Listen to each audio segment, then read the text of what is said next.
alamin natin, Kuya Robin, paano po ba inamin ng Iglesia Katolika na yung pangalan nila, pangalan ng simbahan nilang Iglesia Katolika, Apostolika Romana, ay hindi po galing sa Panginoong Jesucristo?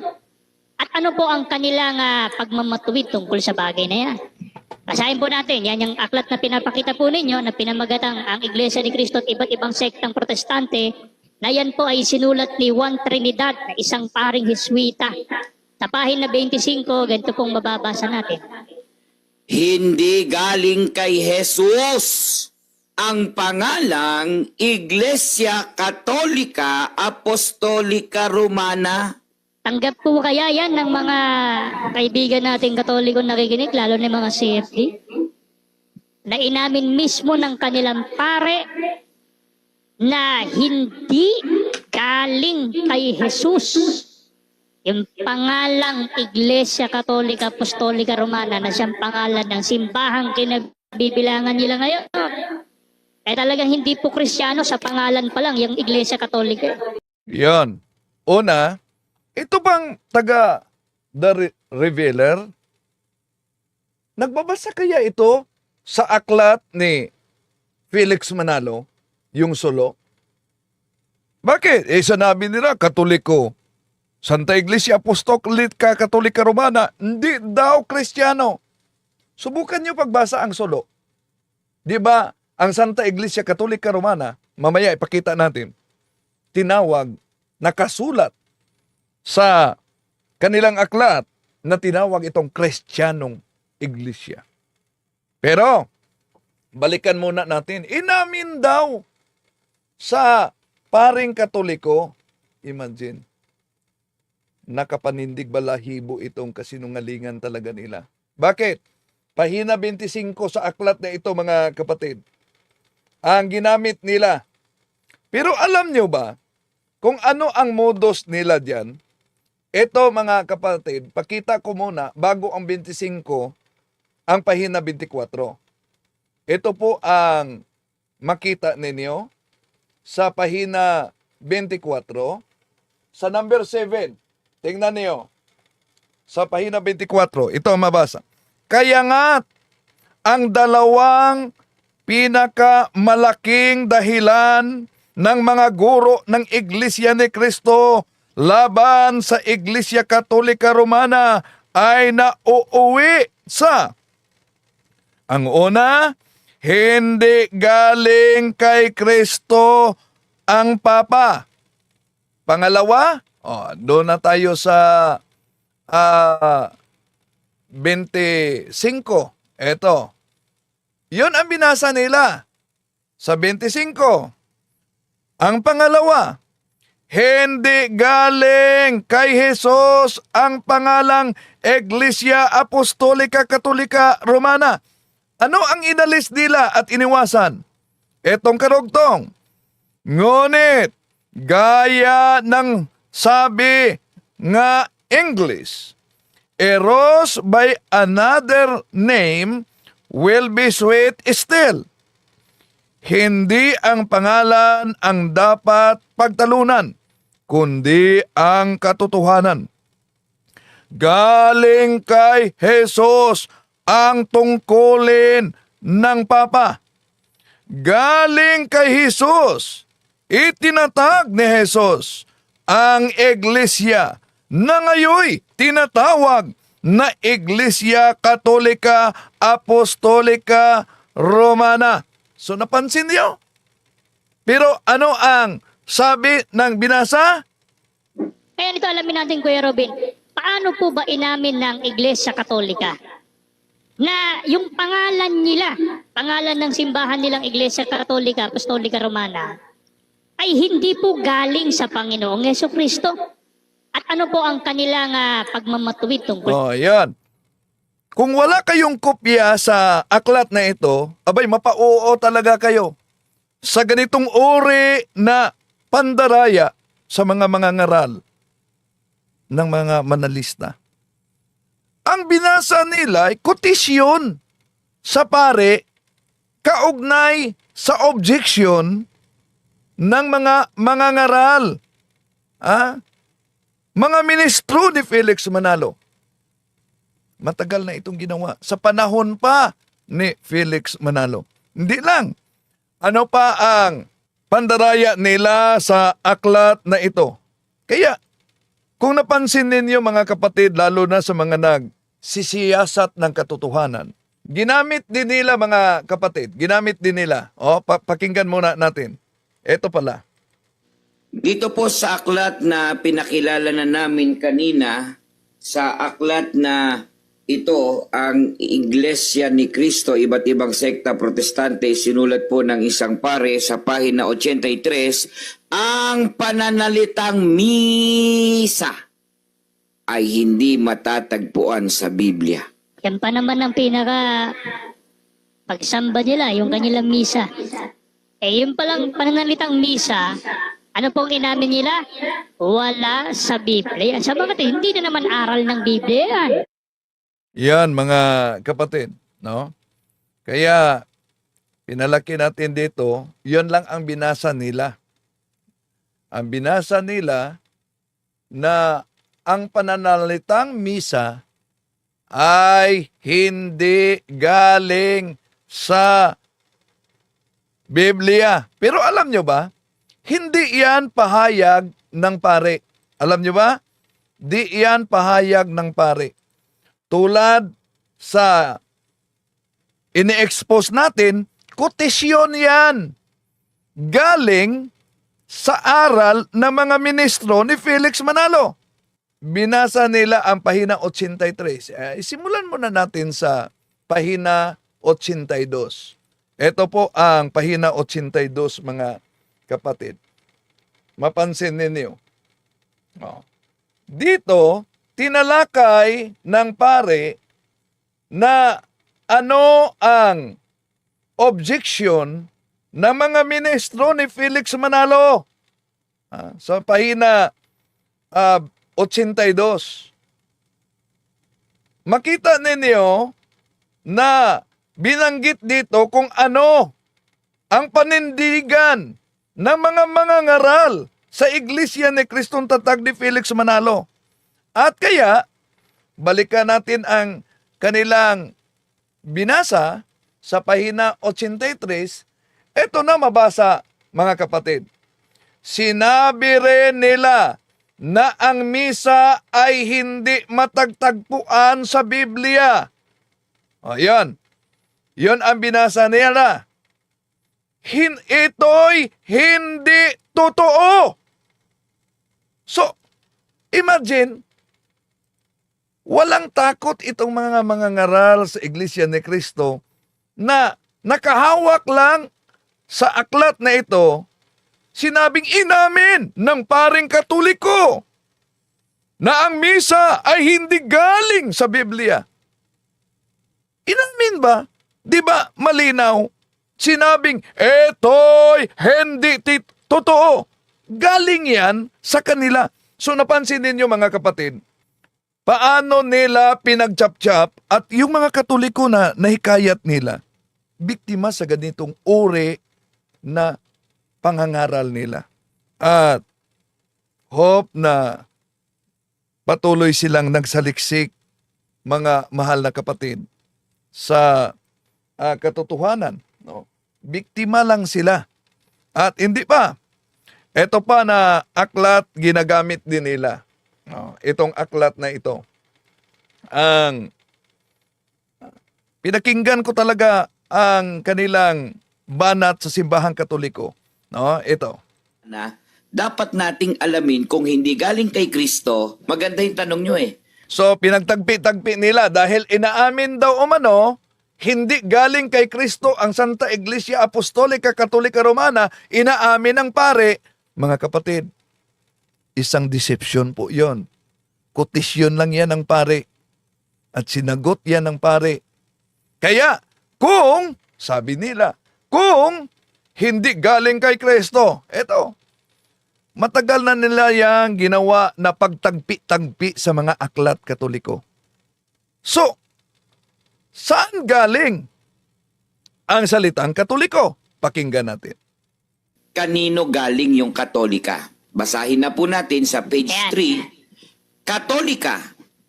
Ito ay unang ginamit ni San Ignacio, obispo ng Antioquia sa Syria, na pinatay noong 110 AD. Ang Iglesia Katolika, isang pangalang malinaw na ginagamit upang tukuyin ang iglesia sa buong mundo. Inimbento ni San Ignacio ang pangalan. Well, so may pasigaw-sigaw pa sila, di ba? Inimbento ni San Ignacio ang pangalan. Sige, ibalik natin. Di ba, palagi nilang ginagamit ang Roma 16:16 at inaagaw nila yan na sila umano. Inaangkin nila, parang squatter ba? Ang tanong, nang naisulat yung Roma 16:16, sino ang nag-imbento sa salitang mga iglesia ni Cristo? Di ba si San Pablo? Ngayon, itong ginamit nila, ipakita natin sa inyo mga kapatid. Ito mga binabasa nila na pahina 1, no, sa naturang aklat na ito, Catholic is the ancient name by which the Church of Christ has been known for 19th century and more. So, napansin niyo mga kapatid, ano daw umano ang Catholic? Is the ancient name. Catholic is the ancient name by which the Church of Christ has been known for 19 centuries and more. This name was given to her not for the reason of controversy, to prove something, but because it identifies her uniquely. It was first used by Ignatius, Bishop of Antioch. Ito ang nabasa ni Parba na iniwasan nila din. The church founded by Christ is here for the first time called the Catholic Church. Napansin niyo mga kapatid? Nung ginamit nila ang aklat na ito, abay, pinatunayan sa aklat na ang iglesyang itinatag ng ating Panginoong Hesukristo sa kauna-unahan na pagkakataon ay tinatawag na Katoliko. Ngayon, sasabihin ng mga anti-Katoliko, lalo na sa iglesia ni Manalo, oboy, walang karapatan si Ignacio na magpangalang Katoliko sa iglesyang itinatag ng ating Panginoon Jesucristo.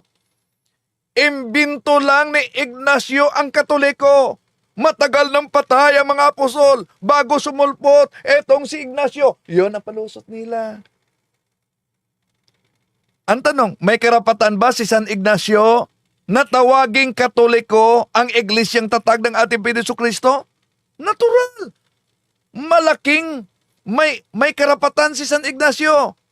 Bakit na may karapatan siya? Una, nagbigay ang ating Panginoon Jesucristo ng makakatulong sa kaniyang mga tagasunod, mga naniniwala, mga disipulo, at mga makakatulong. At iyon, ang pagiging makasama ng mga taong yon, ang espiritu ng katotohanan. Kaya nga, sabi ng ating Panginoon Jesucristo sa John chapter 14 verses 16 up to 17, and I will ask the Father, and He will give you another advocate to be with you always, the Spirit of truth, which the world cannot accept, because it neither sees nor knows it.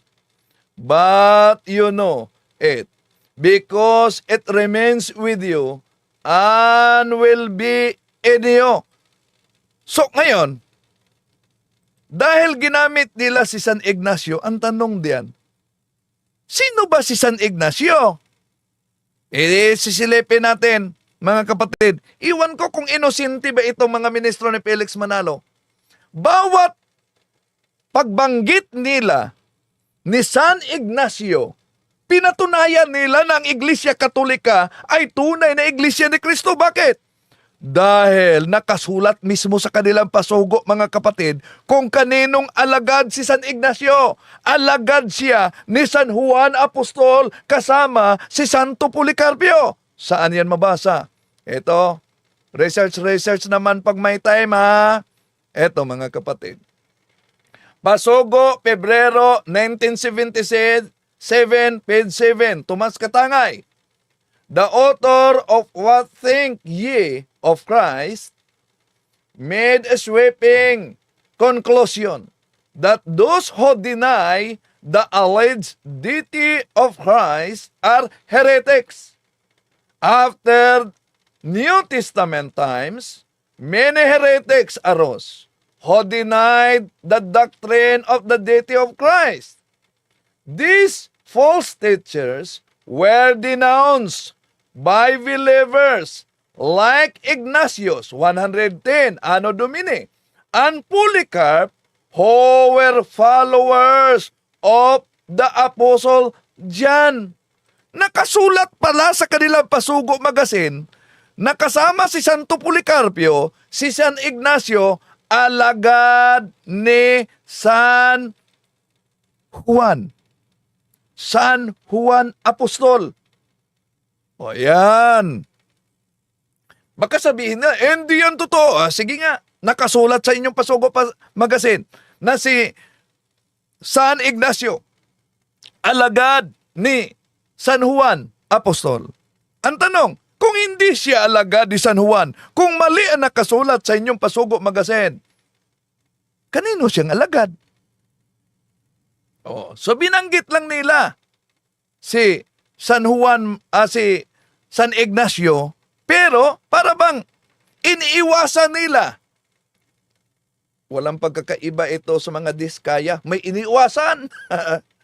Iniiwasan nila kung kaninong alagad si San Ignacio. Dahil kung mabasa natin kanino siyang alagad, abay, yan mga kapatid, malinaw sa sikat ng araw na si San Ignacio ay may karugtong sa tunay na iglesia, alagad siya ni San Juan Apostol. Tandaan natin mga kapatid, ang ginawa ni San Ignacio ay isa lang katuparan sa pahayag ng ating Panginoong Hesukristo. Na ano? Kung paano at sa paanong paraan ang kanyang iglesia, ang bahay ng Diyos ay tatawagin. Sino ba ang nagsabi? Nagsabi ba ang ating Panginoon Hesukristo, ang aking bahay, ang aking iglesia ay tatawagin sa aking pangalan? Hindi yan mabasa na sinabi ng ating Panginoon Hesukristo. Ngunit, as descriptive title sa kanyang iglesia, tinawag na Iglesia sa Diyos, unang Timoteo 3:15, mga Iglesia ni Cristo, Roma 16:16. Pero ano ang sabi ng ating Panginoong Hesus? Marcos 11:17.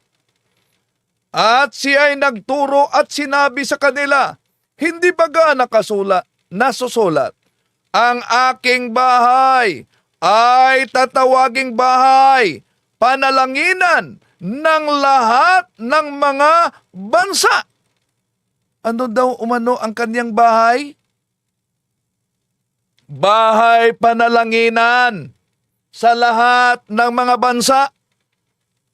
Kaya nabasa natin kahit sa King James Version dahil gusto sila ng letra por letra, may mabasa tayong Catholic. At hindi lang yan. Iba pa mga salin, mga kapatid, mabasa natin ang Catholic, no?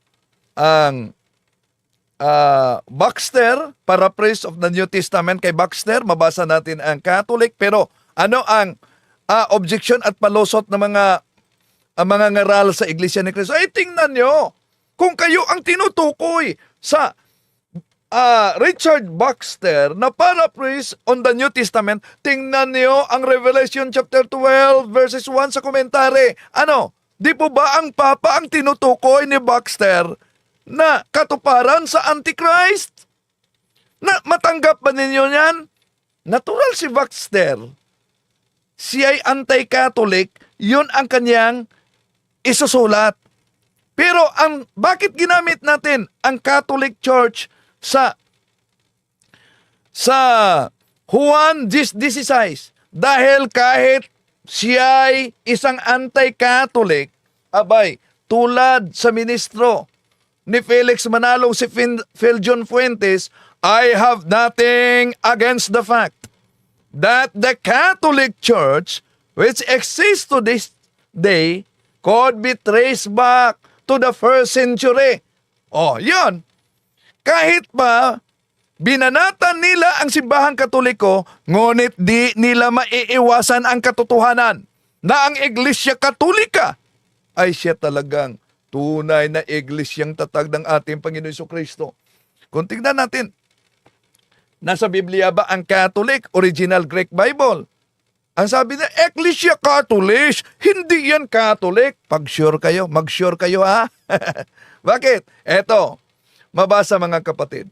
Himyenon Ecclesia Catholis, tes Judayas kay Galalias kay Samarias. So, may mabasa tayo ditong Ecclesia Catholis. Ang sabi ng mga ministro, hindi yan Catholic Church. Ecclesia Catholis, pero hindi Catholic Church. Mas mabuti, yung protestante na Bible scholar ang ating sisilipin kung hindi ba yan Catholic Church. Ang Acts chapter 9 verse 31. Bakit protestante? Dahil kung Katoliko, sasabihin nila bias. Mas mabuti protestante. Etong aklat na ito, The Marks of Scriptures. Eto, mabasa natin mga kapatid. Sa pahina 89, eto mabasa natin. This local church, like many others, finds it necessary to footnote with a clarifier universal so that people are not confused by the term Catholic. The term universal, what does it mean? On turning the etymology of Catholic, one notices that Greek roots suggested according to the whole. One of the places where the word praise is found in Scripture is Acts chapter 9 verse 31, Catholis. O pinatunayan mismo ng mga protestante, mga kapatid, na ang gawa kapitulo 9:31 ay Catholis. So, napakalinaw, no? Mga kapatid. So, dito to ang sinabi ng mga ministro ni Felix Manalo. At kaninong alagad? Si San Ignacio, nasa Pasugo Magazine nila yan. Alagad siya. Ni, kanino? Ni San Juan Apostol. Ayan, andi nila matututulan. Kaya, yon na bahagi ang iniiwasan nila. Okay, tuloy natin mga kapatid. Dahil pinagtagpi-tagpi nila ang Council of Trent. Bakit? Ito ang mabasa umano sa Aklat Katoliko. Sa makatwid po, kuya, yung Katolika, inimbento din. Tapos babasahin po natin sa parehong aklat sa page 7, ang sasagutin naman natin yung terminong Romana. Ganito Apo. po ang nilalaman sa page 7. Ginawa ng Konsilyo ng Trento ang Romana bilang bahagi ng opisyal na pangalan ng Iglesia. Yun. Saan po galing naman yung pangalang Romana? Aminado na naman sila, hindi na naman galing kay Kristo. Kundi, ginawa ng konsilyo ng Trento ang Romana bilang bahagi daw ng opisyal na pangalan ng kanilang iglesia. At maliban dyan, ito ang kanilang ginamit, gawin nating isa ang pagsagot yan, ginagamit nila ang Discourses of the Apostles' Creed.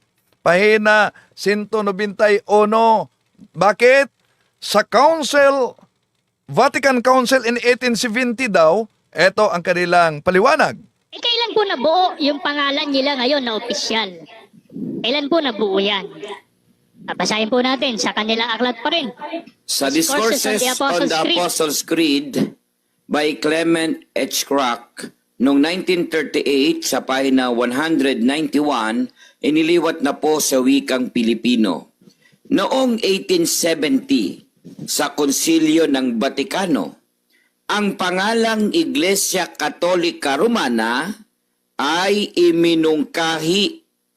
Ngunit ito ay hindi tinanggap.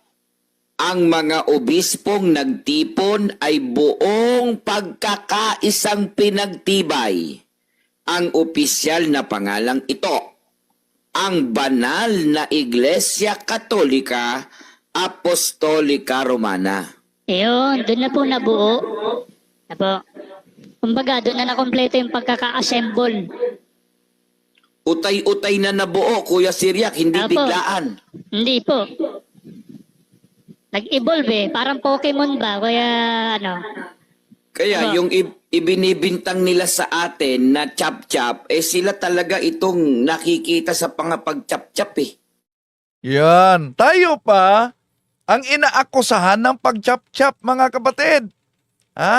Dahil nabasa at na lantad yung kanilang mga ginagawang pandaraya. Una, ang pagdeklara sa Konsilyo Vaticano, tandaan natin mga kapatid, hindi nangangahulugan na noon pang 1870 nabuo.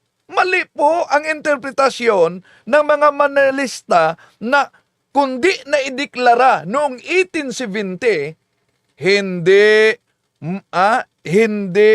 lalabas yung Santa Iglesia Apostolica Katolika Romana. Bakit?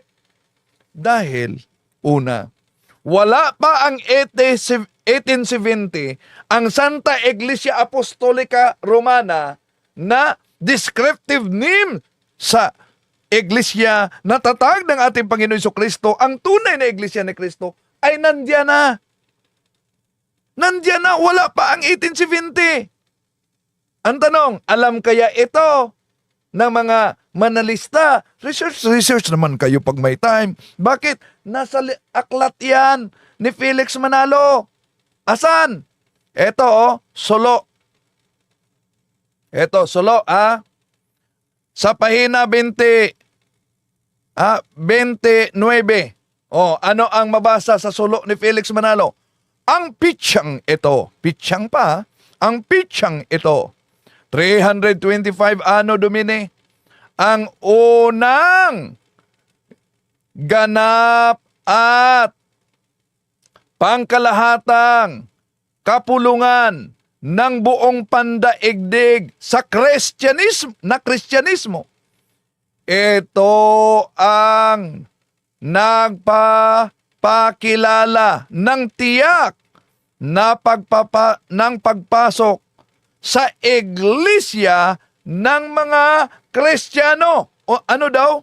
Iglesia ng mga Kristiyano. Tapos ayon sa mga revealers, ang Santa Iglesia Apostolica Katolika hindi Kristiyano. Nasa aklat ni Felix Manalo. Bakit? Tuloy natin. Sa pulong na ito, sumipot ang bagong relihiyon na siyang pinamagatang Iglesia Katolika Apostolica Romana. O di ba nila nabasa ito? Kung ang kanilang argumento, mga mahal na kapatid at nagsubaybay ngayon, na sa 1870 lang lumabas, utay-utay umanong nabuo ang Santa Iglesia Katolika Apostolica Romana. 1870. Ano itong nasa aklat ni Felix Manalo? 4th century pa. May Santa Iglesia Apostolica Katolika Romana na. Ibig sabihin, mali ang kanilang unawa sa deklarasyon ng konsilyo, mga kapatid.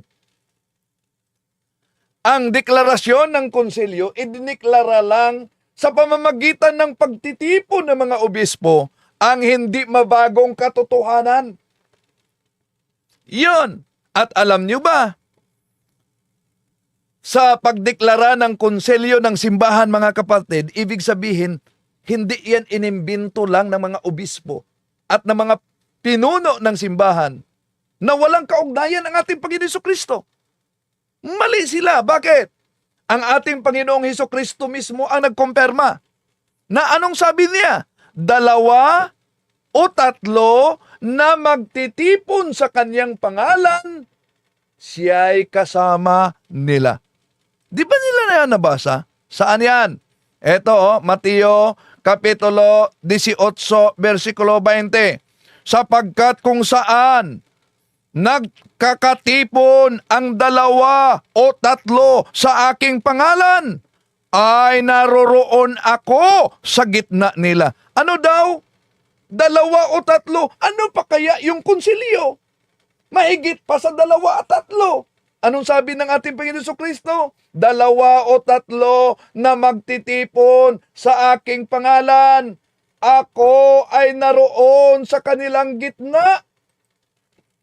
Kumpara natin, mga kapatid. Si Kibuloy nag-iisa. Nagdeklara siya na appointed son of God. Si Felix Manalo, nag-iisa. Pumasok sa kanyang silid. Hindi natulog at hindi kumain. Nagdeklara, anghel na. Ano ang sabi sa Biblia? Aba, malinaw. Sapagkat kung saan nagkatipon ang 2 o 3 sa aking pangalan, ay naroon ako sa gitna nila. Tandaan ninyo, mga kapatid, hindi sinabi na kung may nag-iisa at nagkukulong sa silid, ako'y nasa gitna niya. Ang sinabi sa 18:20, ang nagtitipon, 2 o 3. Higit ba ang konsilyo? Ha? Dahil daming mga obispo nagtitipon. Kaya, mga mahal na kapatid, ang ating mga apostol noon, para linawin ang isyu na may kaugnayan sa pananampalataya, anong ginawa nila? Nagsagawa sila ng konsilyo. Sa taong 50 Anno Domini, tingnan niyo ang pamagat sa Bible na ito. Di ba? Acts chapter 15 verse 1. The council at Jerusalem. So, may konsilyo sa Jerusalem. Kaya, pagkatapos sa konsilyo, ano ang nangyari? Binigyan lang ba sila ng Biblia at pinabasa?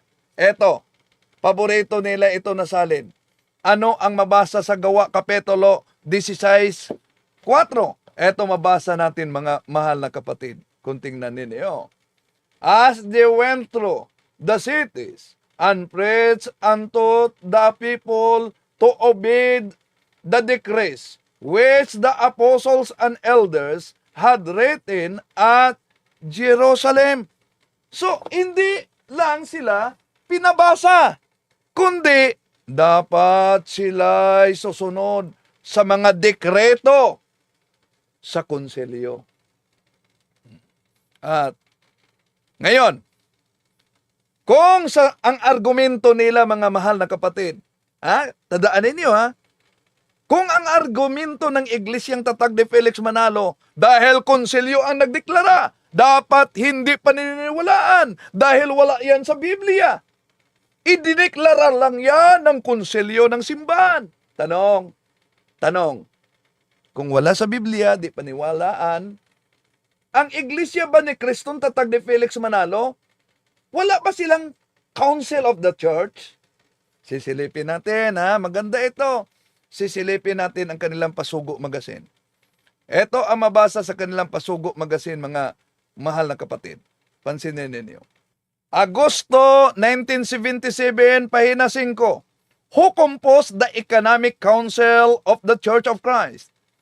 Article 3. The Church Council, Section 1.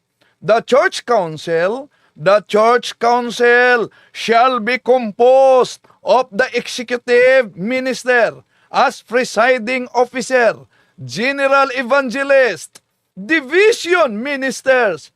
Ano daw? Division ministers. O ngayon, meron pala silang tinatawag na economic council, church council. Ang tanong, may economic council ba ang mga apostol? Aber, kung Biblia lang. Pero mga kapatid, alam nyo ba? Isa sa kaanib sa Iglesia ni Cristo, yung tinig ng karunungan, abay, parang walang karunungan. Bakit? Tawang-tawa siya. Saan galing umano ang division minister? Saan ko umano kinuha yon? Ito, meron kayong division minister. Division Dahil, minister. hinahanap nila ang salitang Papa sa Saan mo naman Biblia, nakuha gusto na yan? letra por letra. Saan mo nakuha yung division Ibalik minister? natin sa kanila. Yung division minister, saan mabasa sa Biblia ang salitang division minister? Oh. Kung sinasabi nila na nakatala talaga, si Felix Manalo, anghel. Oh. May mabasa ba sa Biblia na anghel si Felix Manalo? May ganun. Ang una ko naman tanong, saan mo naman napulot yung terminong division minister? Ano? Alam ko yung tinutukoy mo pero hindi yun ang tawag doon. Hindi daw yun ang tawag. Tingnan nyo ang Pasugo Magazine. Balikan natin.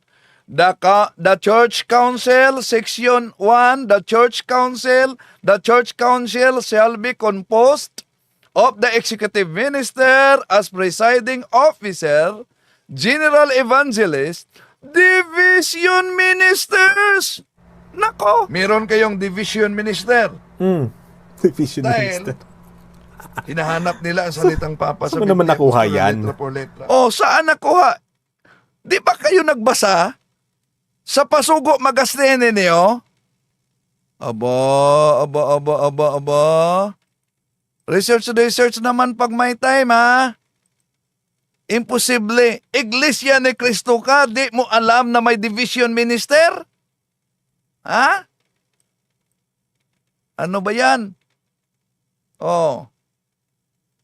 Di niya alam na may division minister, nakasulat pa sa kanilang Pasugo Magazine. Okay, tuloy natin mga kapatid. Dahil, eto kasi, ang daming mga aklat Katoliko ginagamit ng The Revealers. Kaya, sasagutin natin. At ipasa ninyo ang video nito sa mga kapatid at lalo na sa mga Katolikong natangay dahil sa ganitong uri na pangangaral nila. Ito pa, pansinin ninyo. Ngayon, aling iglesia po ang kinaaaniban ng mga Kristiyano? Iglesia Katolika po ba? Ang babasahin po natin ay mula sa Aklat Katoliko, ay sinulat po ni Francis V. Caselli, na ang pamagat po ng aklat ay Religion, Doctrine and Practice. Ganito pong mababasa natin sa pages 442 hanggang 443 sa English po muna. Sa English po yung aklat na yan. Sige, basahin po natin. Did Jesus Christ establish a church? Yes. From all history, both secular and profane, as well as from the Bible. Considered as a human document, we learn that Jesus Christ established a church, which from the earliest time has been called after him, the Christian Church or the Church of Christ. Ang tanong po natin, aling iglesia ang kinaaaniban ng mga Kristiyano? Aminado naman po pala ang simbahang Katoliko na iglesia ni Kristo po ang iglesyang itinatag ng Panginoong Jesucristo kung saan doon kaanib ang mga Kristiyano. Ayan. Kaya nga, pag nabasa lang ang salitang Iglesia ni Cristo sa Aklat Katoliko, abay, parang mga squatter na. Ha? Ano ba? Ang iglesia ba ni Felix Manalo ang tinutukoy sa aklat na ito? Simulan natin pagbasa mga kapatid. Ito kasi ang nakasulat. Kaya mag-ingat talaga sa ganyang taktika. Tingnan niyo ang nakasulat, Sa pahina 442. the lesson on the Catholic Church are among the most important in the study of religion. For if we want to admit that the Catholic Church is the true church established by God to teach men infallibly the way to heaven. So, ang tinutukoy diyan na Iglesia ni Cristo sa aklat na ito, walang iba. Ang itinatag ng Diyos, ang Iglesia Apostolika Katolika Romana. Kaya mali po ang sinabi nila mga kapatid na iniwan ng simbahang Katoliko ang pangalan ni Cristo. Pinalitan. Mali po. Dahil nasa aklat na ang tunay na Iglesia ni Cristo ay ang Iglesia Katoliko. Yung ginamit nilang aklat. Ganon mga kapatid at mga Katoliko na nadala. Pag-aralan ninyo yan. Dahil alam ko na biktima lang kayo sa ganitong uri ng propaganda at pamumutol ng mga ngaral sa Iglesia ni Cristo. Kahit nalantad na, aboy, inulit-ulit pa rin nila ang ganitong uri ng mudos. Para bang, pakapala na. Okay, tuloy natin mga kapatid. Ngayon, bakit sa Iglesia ni Cristo dapat makita upang kilalaning Kristiyano? Basahin po natin sa yung hawak-hawak ni Alibong kanina, yung Papal Encyclicals. So basahin po natin sa pahina 39 sa Tagalog. Sino man siya at ano man siya, wala sa Iglesia ni Cristo ay hindi isang Kristiyano. Paano kaya tututulan ngayon yan ng mga kaibigan nating Katoliko? Sapagkat yung aklat na binasa natin ay Papal Encyclicals. Yan po ay koleksyon ng mga Wala ba silang common sense? Bakit? Dahil Papal Encyclical, mabasa ang Iglesia ni Cristo, ibig ba sabihin, ang Santo Papa na nagsulat sa Papal Encyclical, pinatunayan ang inaniba nilang tatag ni Felix Manalo? Pag sure mo, oy. Bakit? Napakalinaw naman. Napakalinaw ang nakasulat sa Papal Encyclical. Sinong Iglesia ang tinutukoy na Church of Christ? Yan napakalinaw. Walang iba kundi ang Santa Iglesia Apostolika Katolika Romana. Kaya, mga mahal na kapatid, para bang mga squatter ito, mabasa lang ang Church of Christ, abay inaangkin na. Kung wala itong mga aklat na ito, makapangaral kaya sila ng Church of Christ? So tuloy natin. Ito pa. Ang aklat po ng Father Smith Instruct Jackson ni Reverend John Francis Knoll at pinagtulungan ni Reverend Lester Pallion sa 1953, page 35 to 36. Ang Iglesia ni Cristo ngayon sa kalagayan, sa kapangyarihan, sa aral, ay dapat maging katulad ng kanyang dating kalagayan, nang ito ay maglingkod sa mga tao sa pamamagitan ng 12 apostol. Sa iglesyang ito, ang lahat ay nananagot na umanib upang maligtas. Yaong mga taong sa kapabayaan ay hindi nakilala ang iglesia o nakilala man ito ay tumangging umanib dito, ay hindi maliligtas. Napapansin po natin, Kuya Robin, na yung aklat na yan ay sinulat ng 2 reverendong pare. Mukhang aminado yung pare, na yung kanilang simbahan, nawala sa dating kalagayan. Opo, Yan. diin ko kanina. Mga kapatid, mukhang aminado daw ang pare na ang ating simbahan ay nawala sa kalagayan. Mukha. Kaya kahit siya na nagpahayag diyan, Syriac, abay, hindi sigurado. Mukha lang. Bakit? Alam nyo ba na ang binasa nila sa pahina 661, deklarasyon yan ng Konselyo Vaticano? Abay, nagtaka kayo. tinututulan nila ang deklarasyon ng Konsilyo Vatikano. Pagkatapos nang mabasa sa deklarasyon ang The Church of Christ, abay inaagaw na nila. Tuloy natin ha. Ito po ang mabasa mga kapatid. Pansinin ninyo. No? The Church of Christ today must be in nature, in power, in preaching, when it when it served men through the 12 apostles. It is to this church that all are obliged to belong in order to be saved. Those people who do doubtful, deliberately refuse to seek out the true church, or knowing it, refuse to join it, cannot be saved. Pinutol nila. Deklarasyon yan ng Vatican Council sa The Church number 14. May karugtong pa. Said the Catholic Church is the ordinary means of salvation. This sacred synod turns its attention first to the Catholic faithful. Napansin niyo mga kapatid? Paano dinaya nila ang mga aklat Katoliko? Pero tingnan pa natin kahit sa pahina 74, ito malinaw. Sinabi diyan na ang tunay na Iglesia ni Cristo ay ang Iglesia Apostolika Katolika Romana. Kaya mali yung propaganda nila na dahil ginamit daw umano ang pangalang Santa Iglesia Apostolika Katolika, iniwan na ang Iglesia ni Cristo. Mali mga kapatid.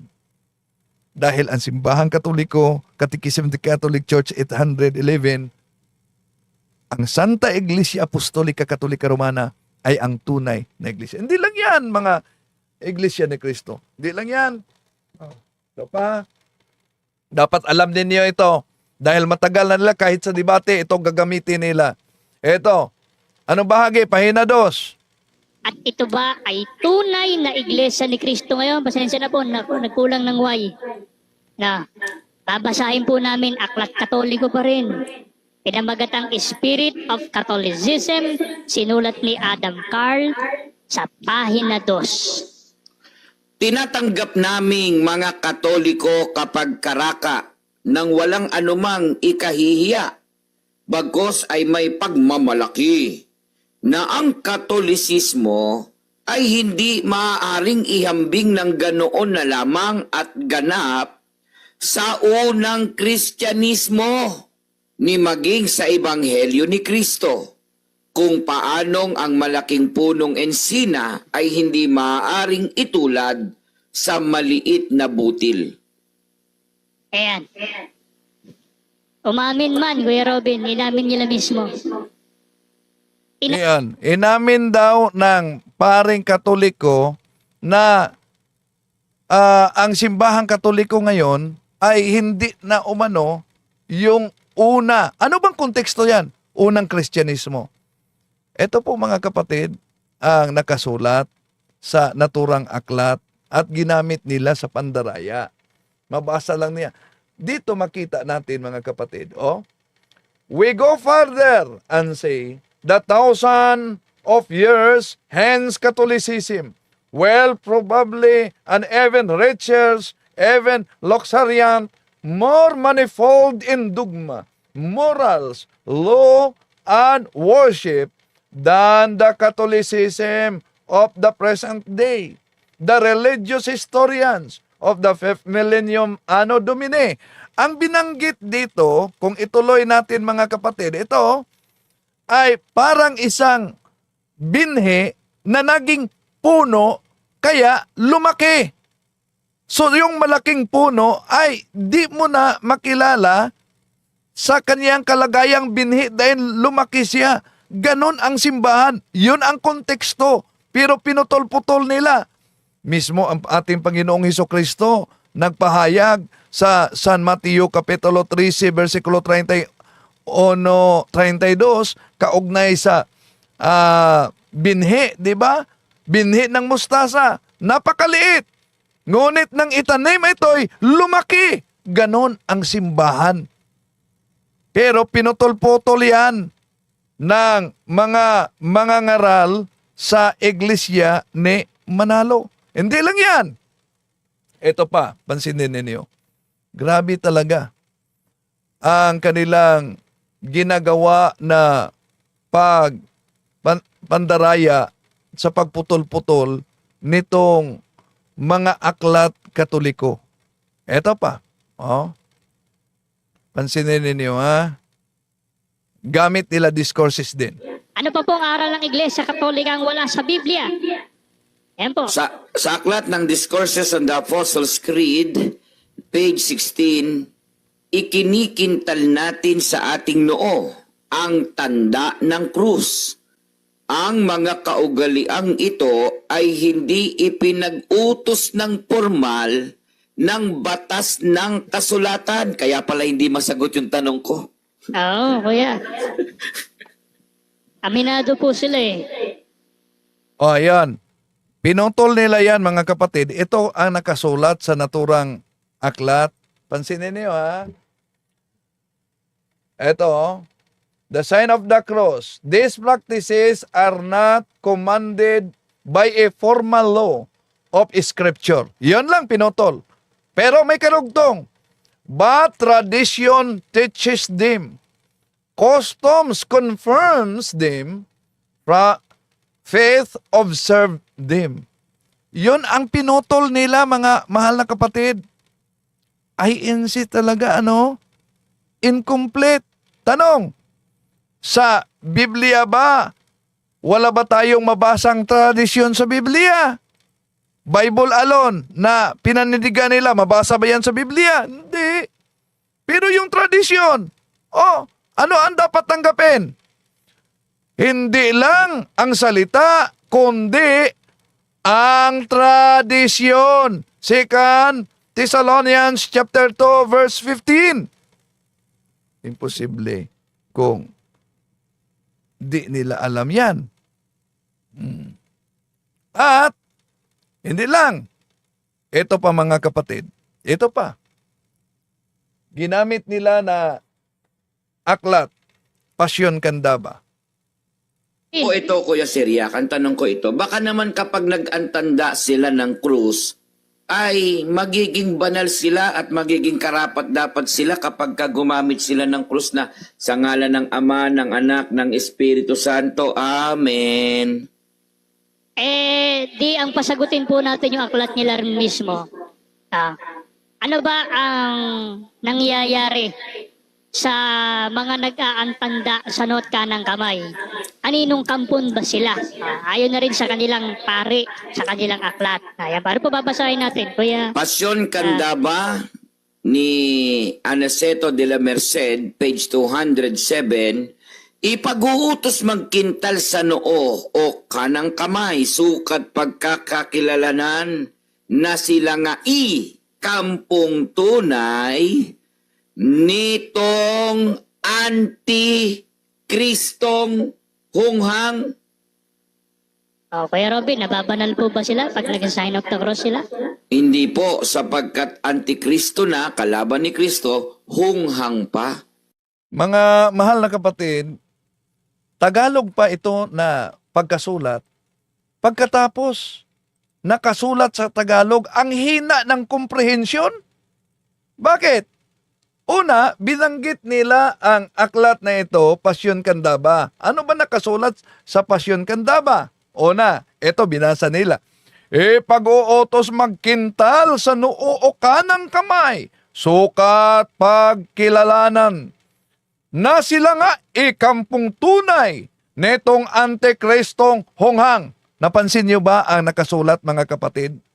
Magkintal sa noo o kanang kamay. Pagkatapos, ang konklusyon, ang antanda ng cross. Una, mali. Walang binanggit sa aklat na ito na salitang cross sa referensya, kundi nagiging diferensya ang kanilang paniniwala. Ang mabasa, sa noo o kanang kamay. O ang ginagamit. Ibig sabihin sa English or. Ibig sabihin, alin man sa dalawa dahil or o.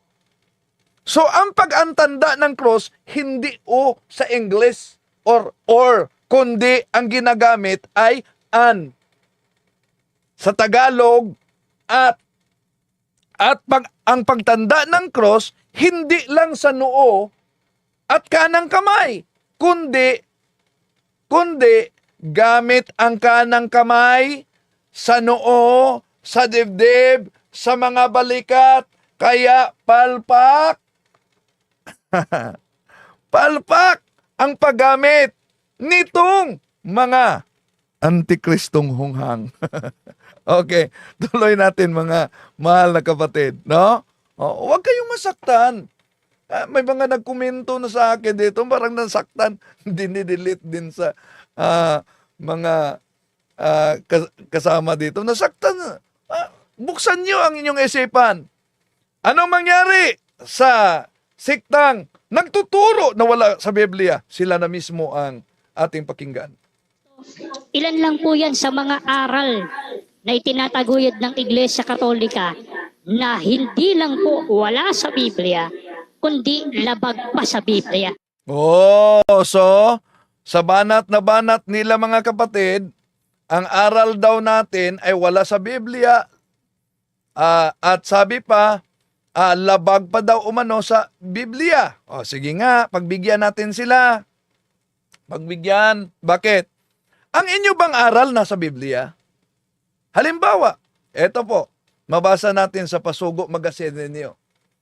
Eto mabasa natin ni Benjamin Santiago. Sa likod ng nasabing basahin ay nakalagay ang larawan ng medalya ng Iglesia ni Cristo bilang alaala sa ika-50 anibersaryo nito, na ang nakaukit sa medalya ay ang larawan ni kapatid na Felix Manalo. Tanong, kung ang kanilang paniniwala dapat mabasa sa Biblia, sino ba mga apostolis nagsagawa ng medalya? Aber? Hindi lang yan. Ito pa, mga mahal na kapatid, sa kanilang Pasugo Magazine. Ito pansinin ninyo ang Pasugo Magazine nila. Noon daw ipinagdiwang namin ang ika-50 anibersaryo ng Iglesia ni Cristo sa pagtitipon daw na ginawa namin sa Araneta Coliseum, ay inilagay daw sa gitna ng libo-libong kaanib ang relikya ng trunong likmuan ng yumaong si kapatid na Felix Manalo. Tutol daw kami sa relikya at ayaw daw kami ng relikya. Bakit? Yan. Ang sabi niya ay tutol kami sa relikya at ayaw daw kami sa relikya. Kailan namin sinabi ito? Mayroon ka bang maipakitang katibayan na sinabi namin ang iyan? Mang Kwele? Sabi nila sa kanilang Pasugo. O di sila tutol sa relikya. Yung upuan ni Felix Manalo. Di ba sabi nila, dapat sa Biblia? Tanong, sino bang apostol na may upuang inilagay sa gitna ng mga sumasampalataya matapos sila'y namatay? Mga kapatid, huwag kayong magalit, lalo na sa mga natangay sa naturang sikta. Bakit? Sinagot lang po natin itong paggamit nila sa mga aklat Katoliko dahil sa matagal na panahon, diyan sila nabubuhay. At tandaan natin, ang kasinungalingan, pag ito'y inulit-ulit, magmukha talagang parang katotohanan, lalo na sa ating mga kapatid na kulang ang kaalaman.